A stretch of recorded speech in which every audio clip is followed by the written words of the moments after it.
todas as vezes que o Senhor quer trazer a você ou coloca diante de você uma palavra de despertamento, é porque Ele quer promover livramento para você. Livramento para a sua vida. Glória a Deus. Levante a sua mão aí e diga: obrigado pelo livramento, meu Deus. Tem livramento de Deus para a tua vida essa semana. Deus te trouxe hoje aqui porque Ele está programando a hora do seu livramento. O Senhor me visitou essa tarde e Ele confiou ao meu coração uma palavra de despertamento para essa noite. Não, você não ouviu, eu vou falar de novo. Ele me confiou uma palavra de despertamento para essa noite. Você tem que glorificar, porque todas as vezes que o Senhor quer trazer a você ou coloca diante de você uma palavra de despertamento, é porque Ele quer promover livramento para você. Livramento para a sua vida. Glória a Deus. Levante a sua mão aí e diga: obrigado pelo livramento, meu Deus. Tem livramento de Deus para a tua vida essa semana. Deus te trouxe hoje aqui porque Ele está programando a hora do seu livramento.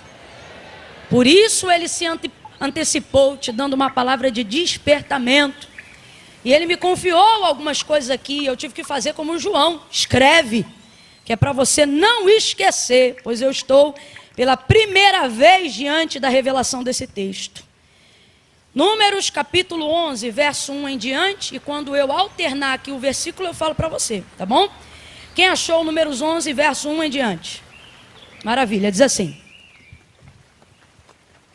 ora, o povo queixou-se da sua sorte, queixou-se aos ouvidos do Senhor.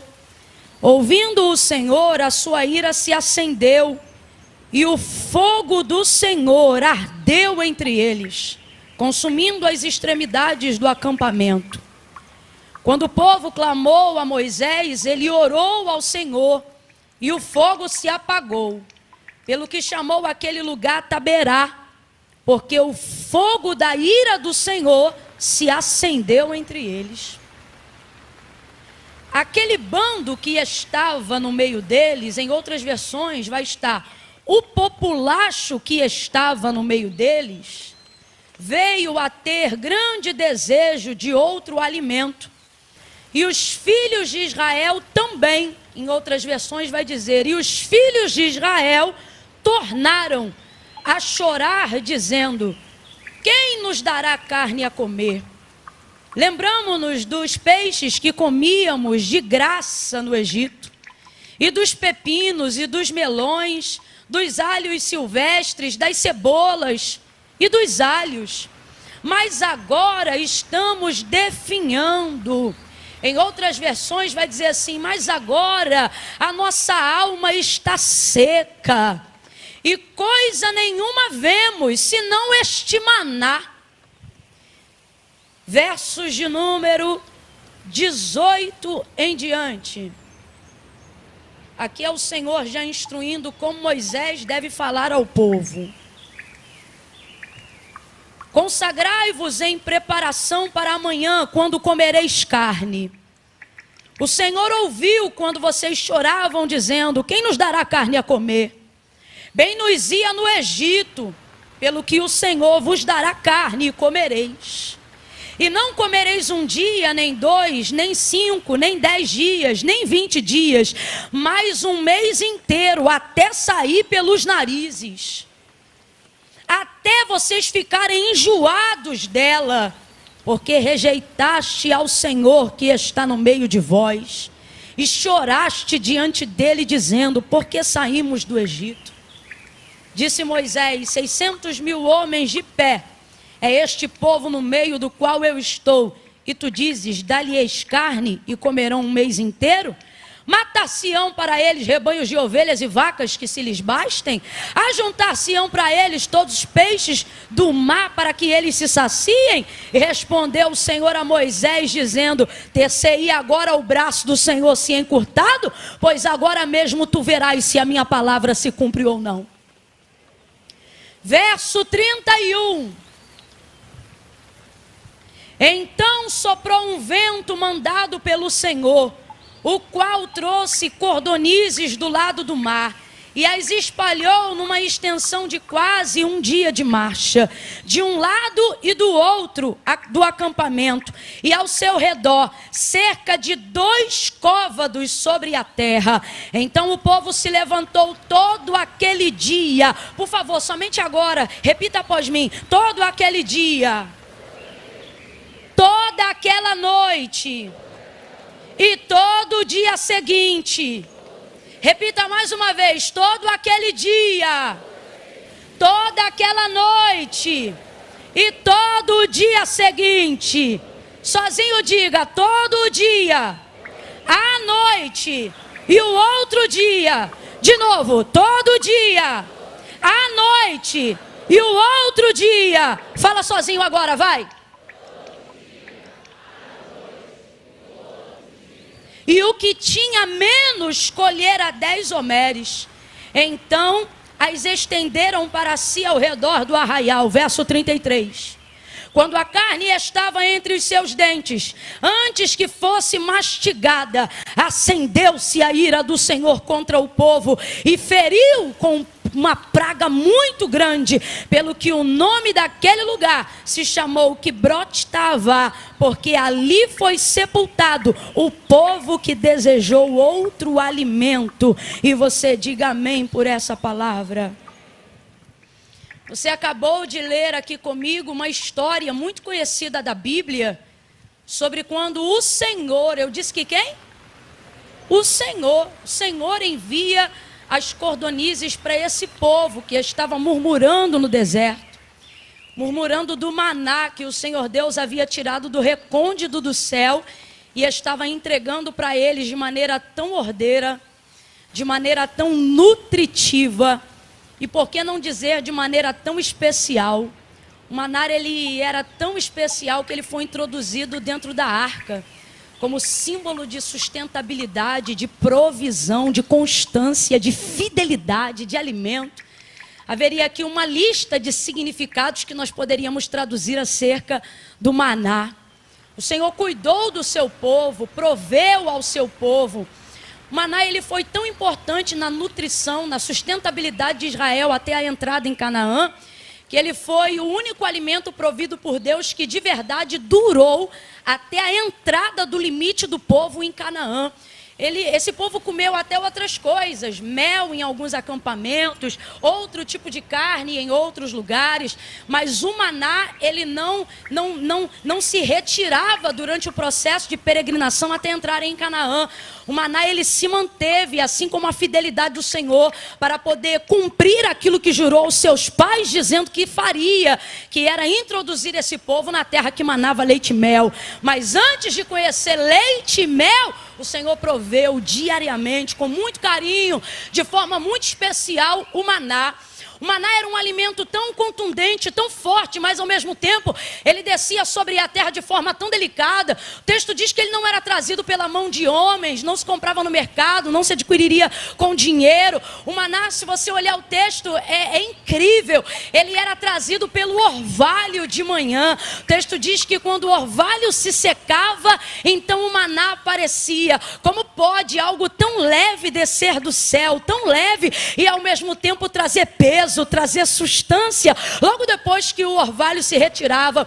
O maná, ele era tão santo, ele era uma provisão que identificava tanto a fonte de onde ele saíra, ou seja, do próprio Deus, que havia ordem para colher ele, havia um critério, né, que deveria ser colhido logo pela manhã, antes do sol ser completamente posto no céu, porque senão ele derretia. Mas depois que ele era colhido, ele não derretia mais, ficava dentro de casa e não derretia mais, era moído e não derretia mais, passava no pilão e não derretia mais, ia para o fogo e não derretia mais, ia para a água e não derretia mais, fazia bolo, fazia pão e ele não derretia mais, porque o segredo era levar o maná para dentro.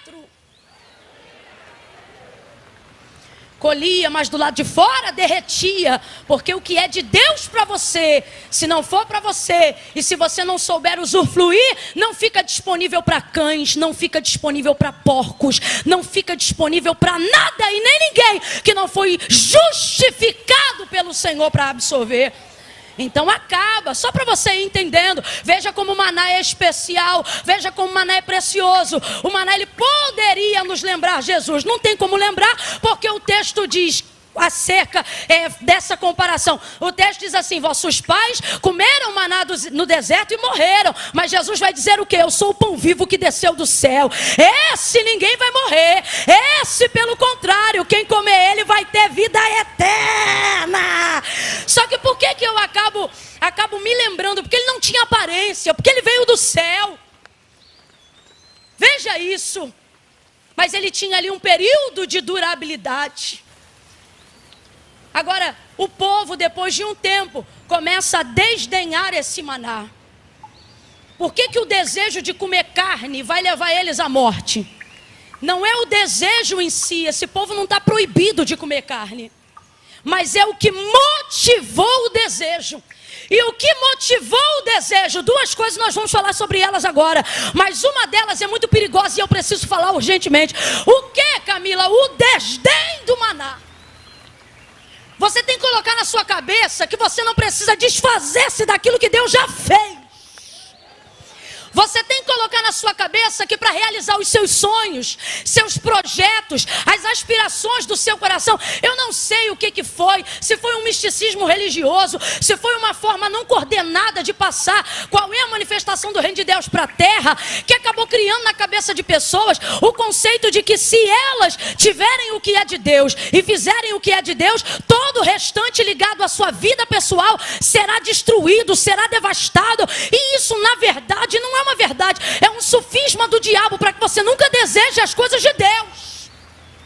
Porque ele quer colocar na tua cabeça que a partir do momento que você desejar as coisas de Deus, você vai estar totalmente arrebentado, sem jamais poder se realizar na vida pessoal, na vida emocional, na vida afetiva. Mas isso é mentira, porque Jesus disse: eu vim para que tenhais vida e a tenhais em abundância. Irmão, se Deus tivesse a vaidade de para saciar o homem, só ter ele na vida do homem, ele jamais teria criado Eva. Era ele próprio e Adão naquele jardim, sem ninguém, sem intervenção de ninguém. E às vezes você fica pensando, do que tem falta uma pessoa que fala face a face com Deus? Do que tem falta uma pessoa que dialoga com Deus? Não tem falta de nada. Só que Deus, quando criou o homem, Deus sabe o que fez. Ele disse, fez semelhante, ele não é igual.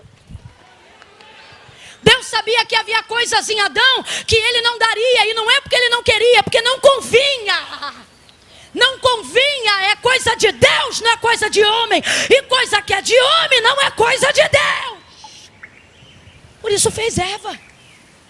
Então entenda, o problema aqui foi a motivação. Porque eles acharam que para ter uma coisa deveriam desdenhar a outra.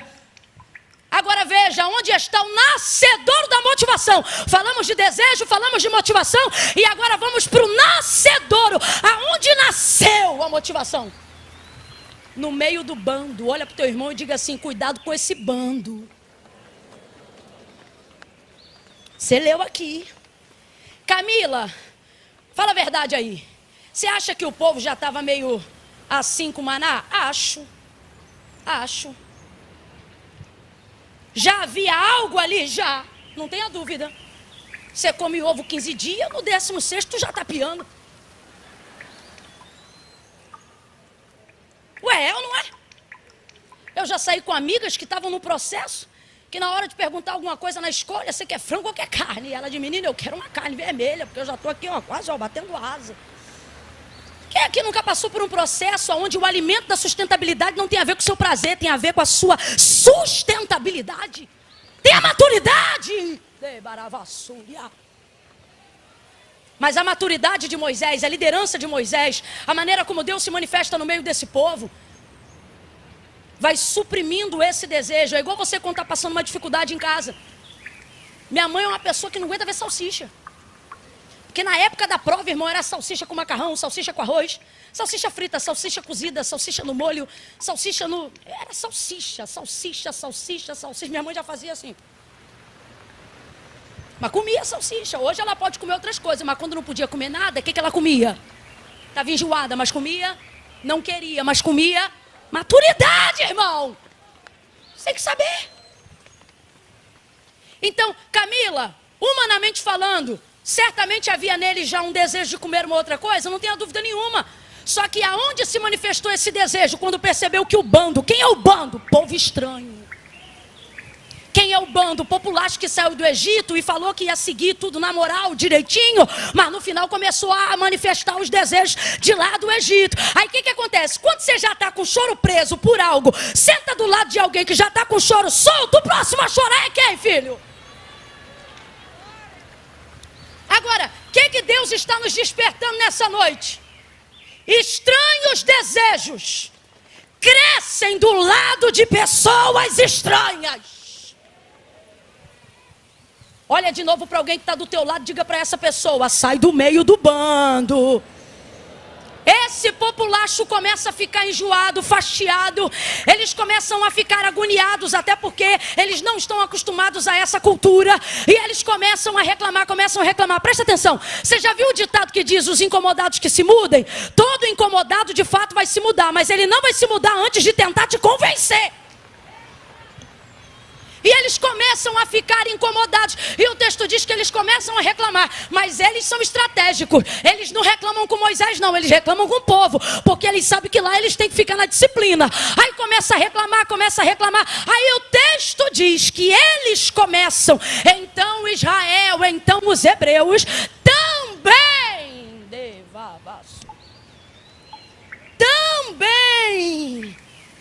começam a ficar dessa forma. Começam a chorar, começam a falar mais alto. Quem aqui trabalha no berçário sabe, bota uma criança para chorar no berçário, só uma. O que vai acontecer? Verso 4, um bando de estranhos começa a reclamar. Então também Israel amplia aquela voz. Você sabe por que tem gente que já tem desejo de fazer algo, mas vem chorar perto de você, vem para perto de você, porque sabe que você é a pessoa que tem poder de ampliar. Você tem o poder, às vezes, não de realizar, mas de ser a ponte que chega perto de quem faz acontecer. Então você tem que vigiar muito com o que você deseja perto de quem você está. Isso aqui nada mais é do que 1 Coríntios capítulo 15, verso 33. O que é que nós vemos ali, gente? A expressão clara sobre a necessidade de vigilância com as companhias. Vigia com quem você anda. Eu acho muito extraordinário esse texto, porque o apóstolo já começa dizendo assim: não vos enganeis. Por quê? Ele diz, não vos enganeis, as más conversações corrompem os bons costumes. Não vos enganeis. Eu gosto porque ele começa dizendo, não vos enganeis. E por que você gosta tanto, Camila, dele começar dizendo, não vos enganeis? Porque quando você está do lado de alguém, sobretudo se você for maioral a essa pessoa, você tem a sensação de que ela nunca vai ter poder de te convencer. Que é só você que convence ela, que é só você que aconselha ela, que você tem poder sobre ela, porque no Egito o povo era escravo, mas no deserto Israel reina. No Egito esse povo era escravo e eram os egípcios que tinham poder sobre eles, mas lá agora no deserto Israel é maioral sobre eles. Então a gente acaba tendo essa impressão, deixa ficar, não tem problema, deixa almoçar, não tem problema, deixa ficar em casa, não tem problema, tem intimidade com ele, não tem problema. Ah, o que tem? Eu só estou seguindo não é nada, dá um clique em cima, só estou seguindo, não vai te influenciar. Todo dia na tua linha do tempo tu já está influenciado e não sabe, porque não tem outra forma de influenciar melhor do que gradativamente. Olha de novo para alguém e diga, sai do bando. Eles vão suscitar Israel, e Israel vai suscitar aquilo que já existia, mas precisava de uma motivação que iria acontecer pela leve e qualquer influência à sua volta. Que influência era essa? Desse povo. Aí você diz, Camila, será que é verdade? Eva que o diga, meu irmão. Influencia sim. Ei, povo, Camila, nada a ver, influencia sim.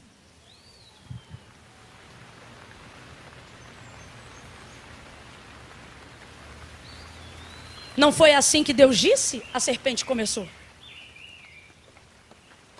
Um animal, um bicho, Ai, Camila, tinha poder de fala, mas ainda assim era um animal inferior. Mas influenciou Eva. Conduze, pare de subestimar as pessoas que você julga serem menor do que você. Influenciou. É triste o que eu vou dizer, mas é impossível não citar 2 Samuel capítulo 13, versos 2 e 3. Amnon, filho de Davi, irmão de Tamar. O texto diz que ele já desejava a sua irmã, de forma que ele estava triste, cabisbaixo, já não comia junto à mesa do rei. Aí o seu primo infeliz, com uma ideia do inferno, vai chegar para ele e vai dizer: por que você está triste? Aí ele diz assim: porque eu desejo minha irmã. Estou resumindo a história. Aí em mim um desejo. E aí ele colocou quem, Wellington? Quem parou do lado dele? Alguém com potencial para fazer ele acreditar que ele podia realizar o desejo. Aí olha o que o primo diz para ele: se finge de doente. Fique em casa deitado e fala que você só quer comer pela mão de Tamar, sua irmã. Manda ela cozinhar no teu quarto e fala que você só quer comer da boca, só quer comer da mão dela. Aí ele faz isso, cria toda a estratégia, coloca os servos para fora e na hora que Tamar vai alimentá-lo, ele agarra ela, força, estupro, incesto. Violenta ela, não se responsabiliza, depois joga ela fora como se fosse nada, e ela diz: pior ainda, tu fizeste agora, me lançando para fora. E foi a última vez que ela usou roupa colorida, porque as filhas virgens do rei tinham poder de usar roupas coloridas. Nunca mais Tamar usou cores. Cinza sobre a cabeça, vestes rasgadas, porque alguém que já tinha um desejo parou de um lado de alguém que disse para ele que ele podia realizar. E quem te disse que todo desejo você pode realizar? Não é a Bíblia, não é o teu Deus, porque o que o Senhor diz é que nós precisamos refrear o nosso desejo. Deixa eu te falar, desejo nenhum é vontade do Espírito. Todo desejo nasce da alma, e a alma te engana, a alma é mentirosa. Não cai na tua alma porque ela é egoísta, sentimentalista, vitimista. Deixa o teu espírito governar. Por isso Davi dizia: porque te abates minha alma, olha isso, porque te perturbas dentro de mim. Sabe o que ele está dizendo? Para de me quietar. Você não vai ter o controle da minha vida, não. Quem tem o controle da minha vida é Deus. Oh, meu Deus do céu.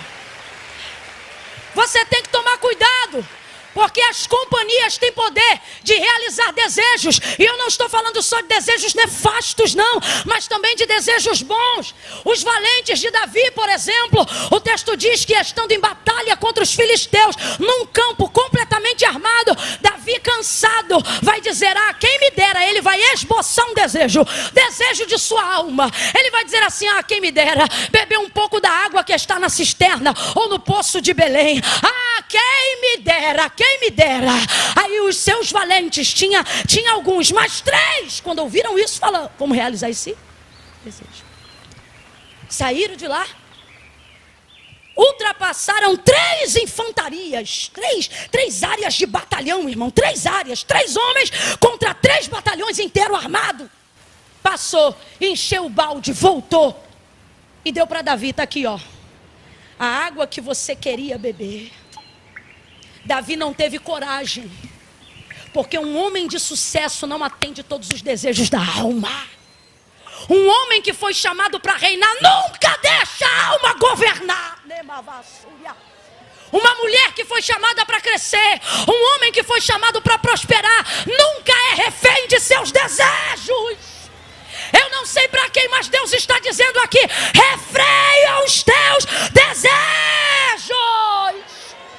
Davi vai derramar aquela água que ele queria tanto diante deles. E eu acho isso extraordinário. Para mim é uma das maiores provas que ele estava apto para ser rei de todas as tribos em todo Israel. Sabe por quê? Tudo aquilo que você deseja e não controla te domina. Ei, eu estou sentindo um temor de Deus tão grande aqui, tão grande. Meu Deus do céu. Ah, não fica sem graça não. Sacode o ombro de alguém aí e diga: é noite de livramento. Deus está preparando o livramento. Você não será dominado pelo seu desejo. Aí o que acontece? Eles desdenham do maná, verso 6. O problema não é o que eles queriam ter. O problema foi falar mal do que eles tinham por causa do que eles queriam ter. Que mania que a gente tem desgraçada de achar que o que legitima a gente, o próximo passo é chutar o degrau anterior. Olha isso. Eles disseram assim, nossa alma está definhando. Sabe o que eles estão dizendo? Que Deus não está dando conta de sustentar eles. É aqui que está a ofensa a Deus. Não está dando conta de sustentar a gente, a nossa alma está definhando. Isso aqui eles estão reclamando. Como se dissesse assim, o que Ele nos dá não é o bastante. O que Ele nos dá não é o suficiente. Só que eu gosto muito da interpretação que diz assim, nossa alma está definhando. Por quê? Porque quem está fraco não tem força para falar tanto, para fazer protesto. Então o corpo está sendo alimentado, só que a alma não está sendo saciada. Nunca duvide da provisão de Deus só porque Ele ainda não atendeu o desejo da tua alma.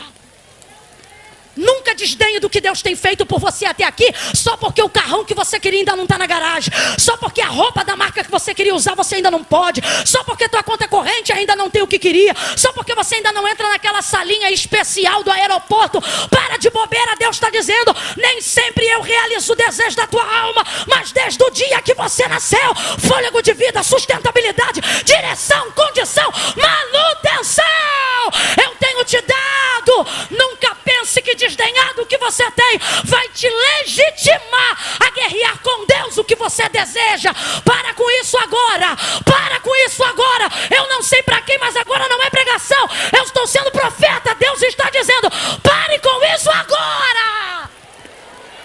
Pare com isso já. Desdenhou. Olha isso aqui. A gente só tem este maná.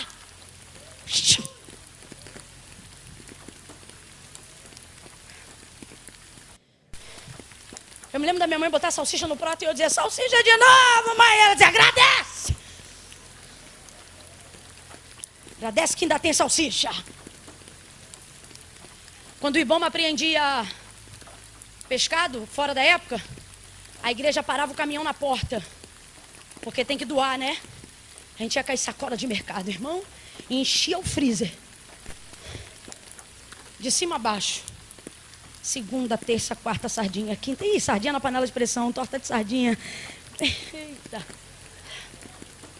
Tinha dia que eu dizia, ai, sardinha, agradece. Tem sardinha. O problema aqui não foi só o que eles desejaram, mas foi achar que eles tinham que desdenhar para ter o que desejavam. Eu estava meditando e o Senhor falou para mim, é igualzinho a parábola do filho pródigo. Eu disse, o que tem a ver? E quando eu li o texto, eu me atentei para algo que eu já li outras vezes, mas ainda não tinha me atentado. Olha o que o texto diz. Que na parábola que Jesus conta, havia um pai que tinha 2 filhos. Quantos filhos? Aí um deles, a saber o mais novo, teve desejo de conhecer o mundo. Então ele disse, reparte, dá para mim o que é meu. Rapaz, é muito abuso você pedir para quem está vivo o que deveria receber só depois de morto. Isso é desdenhar demais, mas ele fez. E aí quando ele fez, olha o que o pai fez. O pai repartiu a fazenda, as terras, e pegou o montante e distribuiu. Mas não só para o que pediu, o texto diz que ele repartiu e entregou para os 2. Só que um recebeu e ficou. Mas o outro pegou e fez o quê? Foi-se embora. A gente já conhece a história. Vai desejar comer até o que os porcos comiam, por causa da dignidade que tinha na casa do pai, e ele não conhece na rua. Perdeu todo o dinheiro, gastou tudo que tinha, teve que voltar. Quando ele vai voltando pelo caminho, pensando, se meu pai me deu um emprego, já tá bom. Oh, meu Deus do céu, o pai abraça ele, beija ele, coloca anel no dedo, manda queimar lá o cordeiro, faz uma festa. Você conhece, ele diz que estava morto, reviveu, que estava perdido, se achou. Esse aqui é o meu filho. Aí olha o que Deus falou. Veja, o comportamento desses filhos foi entregue para os 2, mas só um achou que tinha que largar tudo para trás. O outro está como? Ele vai ficar indignado, você conhece a parábola. Mas no final o outro filho tem tudo e mais um pouco. Tanto que a indagação do pai é essa, minhas coisas são tuas. Você não foi embora por quê? Porque foi fiel. Não reclama das suas virtudes, mas ele não está reclamando das virtudes. Vamos para a nossa vida agora? Nosso problema é ver o outro tendo coragem de fazer o que a gente deseja, mas não faz. Sabe por que você segue quem não presta na internet? Sabe por que você gosta de ver roupa estranha, cabelo estranho, linguajar estranho, piada estranha? Sabe por que você fica assim, ó, rodando, dizendo, não combina com o teu clã, não combina com a tua promessa, não combina com a palavra, mas você se amarra. Eu sei, porque quando aparece lá na minha linha do tempo, eu vejo, porque agora o algoritmo do Instagram oferece gente que não está na tua bolha. Aí quando aparece lá, eu vejo, meu Deus, fulano de tal curtiu esse negócio aqui. Meu Deus, fulana de tal. O que é, Camila? Você é fariseia? Tá de farisaísmo? Não tô não, só que me impressiona ver gente do bando arrastar o povo. Aí eu digo, Deus, o que está levando essa pessoa a fazer isso? Ele diz, é porque ela tem desejo, ela queria usar essa roupa, ela queria cantar essa música, ela queria estar nesse lugar, ela queria participar nessa festa, ele queria ter isso aqui que o outro está mostrando, só que não tem. Mas eu não vim aqui para expor nem você nem a mim não. E sabe por que não tem? Porque você refreia o desejo. Só que se eu fosse você, eu parava que tá feio, porque se eu vi, mais gente está vendo. Só que aonde fica a revolta? Ver que o outro está realizando o desejo e está tendo sucesso no mundo. Está tendo sucesso na conta corrente. Está tendo sucesso em tudo que não presta. E você pensa, eu aqui cheio de desejo. E o Senhor está dizendo, cuidado. Muito cuidado. Porque escute o que eu vou lhe dizer agora. Tem coisas que quando Deus te der, se você insistir, não é porque Ele te ama, é porque Ele já abriu mão de você. Agora a pergunta que não quer calar é: tu amas mais a Deus ou teu sonho? Amas mais a Deus ou o que tu tem desejado nesse mundo? Porque aonde estiver o seu coração, ali também estará sua eternidade, seu tesouro, sua sentença. O texto diz que veio e eles pegaram com a mão, porque cordonize não voa alto. O texto diz que 2 côvados. Um côvado é 45 centímetros, 2 côvados dá 90, nem 1 metro. Então, tipo isso aqui, ó. Deus mandou um vento, olha isso. Primeiro ele mandou um fogo para a sua ira. Depois no vento ele traz as cordonizes. Aí ele manda um vento. No vento que ele manda, traz elas à altura de 1 metro. Irmão, eles não pegam nem assim, ó. Porque tem coisa que Deus manda, mas não vem do alto.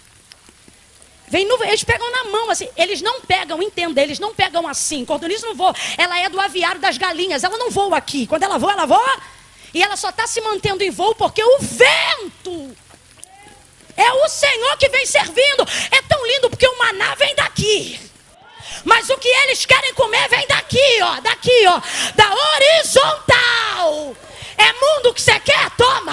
É sucesso que você quer? Toma. Tá desenfreado pela fama? Toma. Se perder seguidor, perde a vida? Então toma. Tá ficando doido com status, prestígio, dinheiro?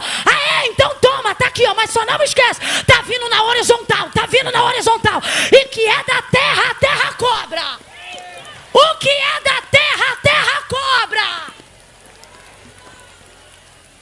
Tá aqui, ó. Eles pegam na mão e eles pegam igual uns bichos. Estou usando aqui uma linguagem, uma expressão popular. Por que isso? Porque o texto diz, quando fala de 10 homeres, cada um 3, alguma coisa de litros, converte para quilo, 3 quilos e mais um cadinho, converte para 10. Eles estão pegando cada um quase 40 quilos de carne. Cada um, quase 40 quilos de carne. O que tu faz com 40 quilos de carne se tu não tem geladeira? É o desespero de não ter mais. Começam a catar. Aí olha o que o texto diz, eles não vão dormir. Eles vão catar um dia inteiro. Na noite, irmão, o sol se pôs, até o sol foi dormir. E eles estão lá, catando. E vai passando e eles estão catando. O dia amanheceu. E estão catando. Porque o Senhor disse que deu marcha para aquelas cordonizes. O vento soprou, foi aquele período todo mesmo. E eles começaram a catar. Espalharam pelo arraial. Começaram a fazer. Quando Deus viu a forma como eles cataram, Deus matou, feriu um bocado de praga. Aí você diz assim, Camila, isso estava no plano? Não estava. Se você ler o texto antes, você vai ver que Deus queria que a cordonize fosse disciplinatória. Tipo assim, eu vou deixar vocês comer até enjoar e desejar maná. Só que quando Deus viu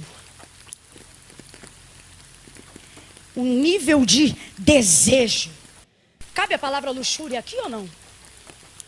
obtenção desenfreada pelo prazer carnal.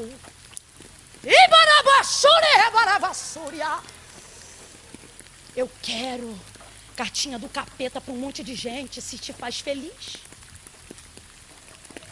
está liberado. Mensagem do inferno para confundir tua mente. Olha isso. Quando o Senhor viu aquilo, a ira se acendeu. Como assim diz se acendeu? Ira não programada. Ira nunca está programada. Ira não está programada. Pastor Silas, ira está programada? Tá nada. Quando vê, já tá. É ira. Ira santa tem também. Já vi eu, isso aí que foi respaldou o pastor. Quando eu via ele, logo no início, há mais de 5 anos atrás, eu dizia, rapaz, esse homem... E aí daqui a pouco eu li um texto em Neemias, onde diz assim, e o Senhor os tomou com ira. Tipo assim, para eles terem coragem de fazer o que tinha que fazer. Eu falei, então Deus cruza esse homem. Tem na ira. Não, só para a gente entender. Ira não se programa, por isso é ira. Senão seria ódio calculado, isso é do inferno. A ira do Senhor se acendeu, sabe porque isso não estava no plano. Assim como não estava no plano, quando o Taberá, fogo da ira do Senhor se acendeu, quando ouviu, o que é isso, gente? Deus invisível, porém real, não tem aparentemente braços e pernas como nós cremos na visão do Deus invisível, mas nós vemos nele características que nós detectamos aí como antropoformismo, para entender seus sentimentos e ações, e são em momentos como esse que a gente vê, que apesar dele ser Deus, é próximo da nossa humanidade. Por quê? Porque o texto diz que quando ele ouviu aquela conversa fiada, mandou fogo na hora. É irado. Depois, mandou o vento. Não na ira, mas mandou o vento. Tudo isso foi Deus que mandou. Quem mandou o fogo? Quem mandou o vento? Quem mandou a cordonize? Só que eu me lembro de Elias na caverna. Passou o fogo. Passou o vento. Teve terremoto. Mas Deus estava nisso? Depois uma voz mansa e delicada. Tem evento que Deus manda só para promover desejo. É a consequência, é a sentença, é o sinal de que ele não está concordando com aquilo. Mas a gente não se atenta aos sinais. O povo comeu, a ira se acendeu, Deus mandou uma praga que feriu. A ideia era comer até enjoar, mas a ira se acendeu. Pela forma como colheram. Quando o desejo estava diante dos seus olhos, não havia gratidão. Não havia lembrança nem reconhecimento. Não havia pedagogia da disciplina que Deus estava dando. Aí eu escrevi algo aqui para terminar. Porque tem dia que a gente vem, tem dia que a gente fala, e tem dia que a gente chama. Mas tem dia que Deus diz, e não é todo dia. Fala e ponto. E é esse dia. Olha isso aqui. Nem tudo que Deus coloca ao seu alcance significa que Ele quer que você pegue.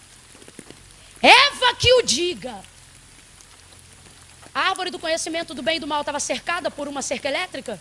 Tinha muro ao redor dela? Responda para mim, estava ao alcance de Eva, sim ou não? Sim ou não? Mas significava que Deus queria que ela pegasse? Ele já havia dado instrução. Aí você vê o episódio das cordonizes, 1 metro pegando pela mão. E eu perguntei ao Espírito Santo e disse, então para que tão perto? Deus falou para mim, para te dar uma chance de você exercer controle sobre aquilo que você deseja.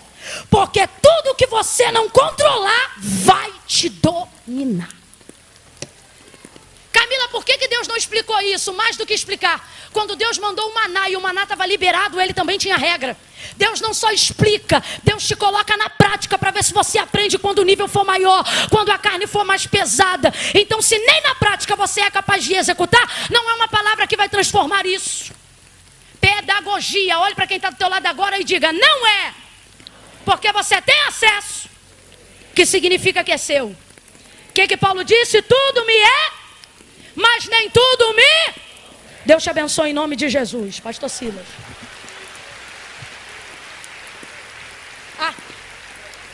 Fica de pé do teu lugar em nome de Jesus.